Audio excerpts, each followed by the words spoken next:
Hello everyone, welcome. Today, we're going to fix one of the most common problems in English, verb tense confusion. The problem occurs when the past, present, and future get all tangled up like spaghetti. But don't worry, we'll make it simple, and maybe even a little fun. The past is what already happened. The present is happening right now. And the future is what's coming next. Let's meet our 3 time-traveling verbs. Past. I ate pizza. I'm full. It's gone. The pizza is history. Another one. Tomorrow I ate salad.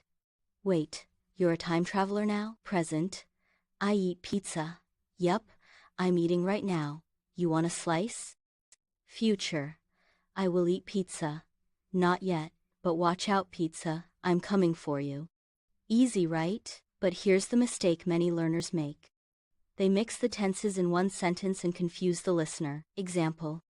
Yesterday, I eat pizza. Eat is present, but yesterday is in the past. No time machine can fix that. Let's test it. What tense is this? Right now, I speak English. That's present. Last week, I spoke to my teacher. That is past. Next year, I will speak better English. That is future. If you're ever unsure, ask, when is this happening? That will guide your tense. That's it, a mini trip through time. Remember, keep your tenses clear and your pizza hot. Don't forget to like, subscribe, and drop a sentence in the comments using all 3 tenses. See you in the future. Bye.